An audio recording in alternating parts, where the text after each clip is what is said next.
কোথায় যাচ্ছ? মেয়ে দুটোর জন্মদিন। ওরা তোমাকে 18 বছরে বাবা বলে চিনলো না, জানলো না, ডাকলো না।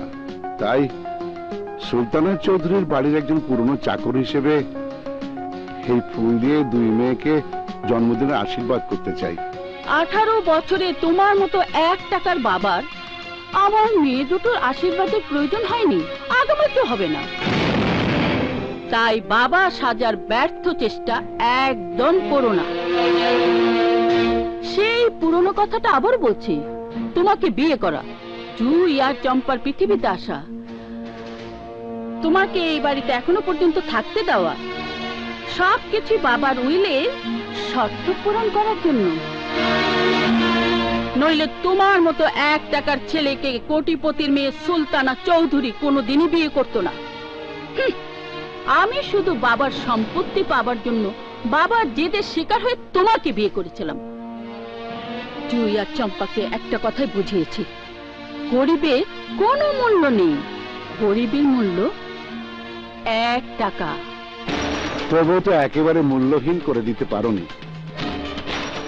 কোটি টাকার পাশে 1 টাকার অঙ্কটাও গরিবের অহংকার হিসেবে কম কিসে? এই আনন্দ নিয়েই থাকো। শোনো, তোমার আশীর্বাদের এই ফুলের দাম 2 টাকা, আর জুই চম্পার জন্মদিনের উপহার হিসেবে ওই দুটো কুকুরের দাম 2 লক্ষ টাকা। তুমি বলো কোনটা দামি? তুলনা করতে বলছো? তুমি কি করে বুঝবে সুলতানা? কুকুর যত বেশি দামি হোক, ওর পরিচয় ও কুকুর। আর আমার এই ফুলের দাম 2 টাকা হলেও এর নাম ফুল। ফুল সুগন্ধ ছড়ায়।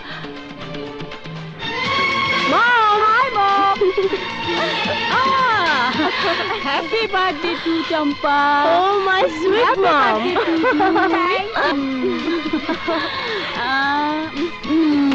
Happy birthday. Thank you, mom. Happy birthday. 1 minute, তোমাদের জন্য সুন্দর একটি গিফট এনেছি। এই রনি আর বনিকে নিয়ে আয়। দে। Wow. Wow. You're so bonita. So sweet, mom. Really, mom? Your choice is great. আজ তোমাদের ফ্যাশন শোর গ্র্যান্ড ফিনাল। আমি চাই আমার 2 মেয়ে আজ যুগ্ম চ্যাম্পিয়ন হয়ে একসাথে রাতে কেক কাটবে।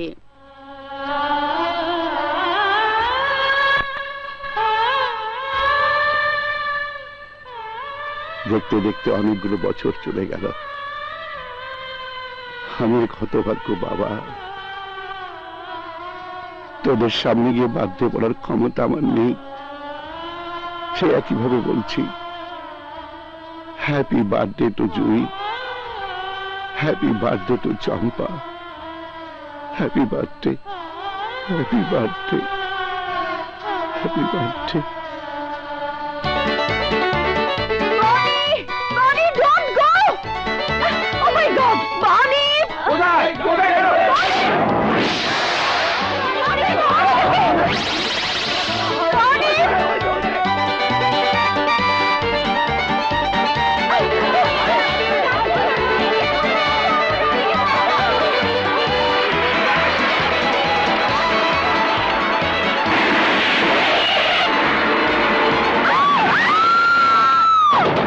শোন, এই মুহূর্তে বক্সিং ক্লাবে যাবি, গিয়ে কামালকে বলবি কুকুরের বাচ্চা দুটোকে মেরে ফেলার জন্য ঘাতক ড্রাইভারকে গ্রেপ্তারের দাবিতে রাস্তায় অবরোধ করতে। আরো বলবি পুলিশ আসুক আর প্রশাসনের যেই আসুক, ঘাতক ড্রাইভার গ্রেপ্তার না হওয়া পর্যন্ত আমাদের অবরোধ চলবে চলবে। বুঝান কইতে আসলাম কি, এই উত্তর বাস্তার লেগে রাস্তা অবরোধ, এটা বোধ ঠিক হইবে না, ঝুট ঝামেলা হইতে পারে। মামা, মম উপদেশ শুনতে চায়নি। ওহ মামা, মম যা বলেছে তাই করো। দাঁড়িয়ে আছিস কেন? যা যা, বলবি আমি রাস্তা অবরোধ দেখতে চাই। This is my order. Go. 1 মাইলের ভেতরে রিক্সা, ভ্যান, সাইকেল কিচ্ছু আইতে পারবো না। আমি দেখি নাই তো। না ভাই আমরা দেখি নাই। দেখতেছি মারেন না। তুমি কাম রাখেন বাবা, কিচ্ছু হইব না, তুমি জলদি যাও যাও। দেখতে পাচ্ছিস না রাস্তা বন্ধ অবরোধ চলতেছে? হাসপাতালে যাইতে না বাবা, আমার স্বামীকে মরে দেব।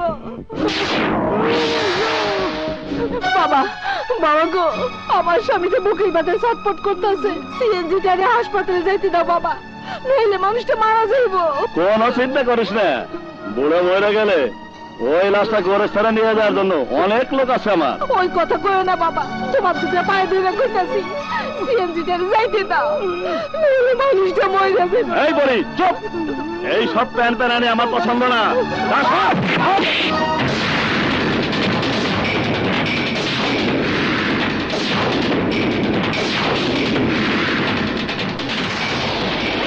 এই শালারে বাইরে আড্ডা কোটি ভাঙে দে।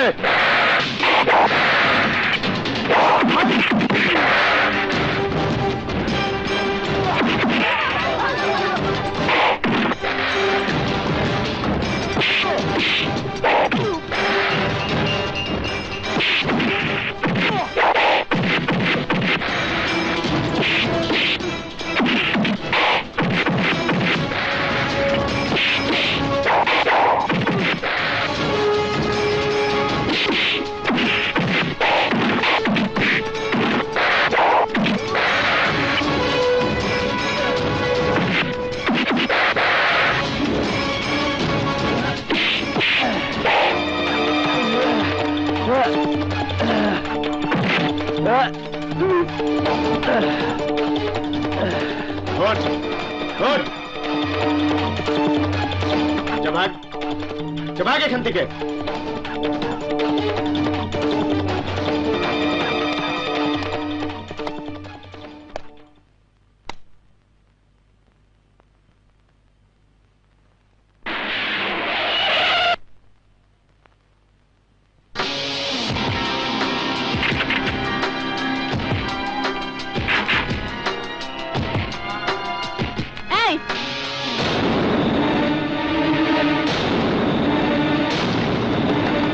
তুই সুলতানা চৌধুরীর মেয়েদের রাস্তা অবরোধ তুলে দেবার সাহস তুই কোথায় পেলি?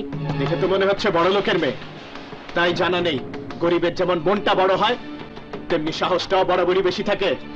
প্রতিদিন রাস্তায় কত মানুষ পড়ছে, কই তাদের জন্য তো কোনো অবরোধ হচ্ছে না? হ্যাঁ, বড় লোকের কুকুরের বাচ্চা মরেছে বলে রাস্তা অবরোধ করে সাধারণ মানুষের দুর্ভোগ সৃষ্টি করা আমি প্রথম দেখলাম।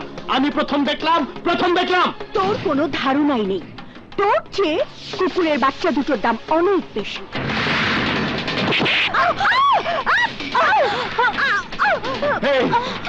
মানুষ আল্লাহর সেরা সৃষ্টি, সেই মানুষের সাথে ভবিষ্যতে কুকুরের তুলনা করে কুকুরকে বড় করার চেষ্টা করবি না। আর যদি করিস, আর সেদিন যদি আমার সঙ্গে তোদের দেখা হয়, তাহলে আজ গলা ধরেছি, ওই গলায় কুকুরের বেল্ট পরিয়ে দেব।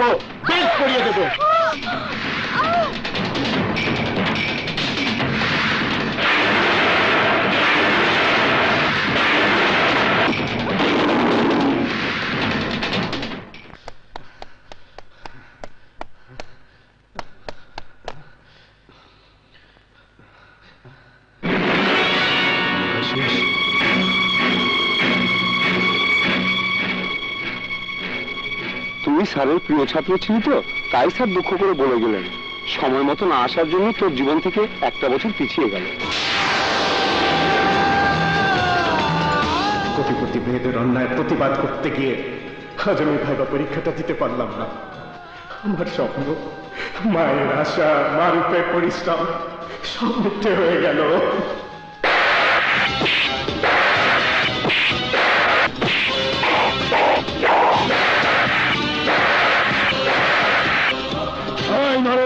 খোদার কসম, গরিবের পরিশ্রমের টাকা যে মেরে খাবে তাকে আমি মারবো একদিন, হাসপাতালে থাকবে 30 দিন। তুই তো সুপারভাইজার, তুই কেন শ্রমিকের পক্ষে কথা বলছিস? এরা তোর কি হয়? ও রহিম চাচা, এ আমি না চাচি, এদিকে আসো। কালু নিয়ে কি কয়? ও আমাকে জিজ্ঞেস করে তোমরা আমার কি হও?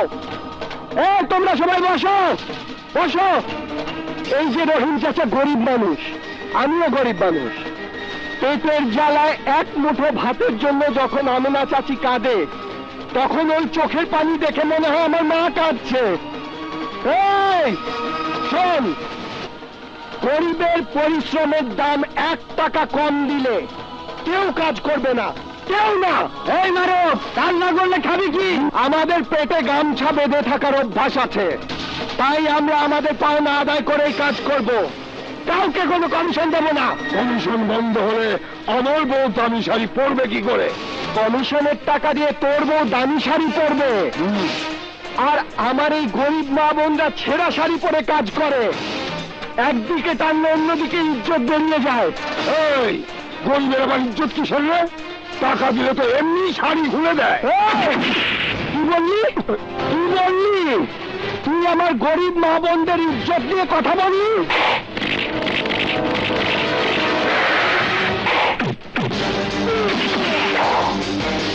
মার ওকে।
আমি কোনোদিন কমিশন খাবো না, আর কোন গরিব মা বোনকে ছোট করে কথা বলবো না।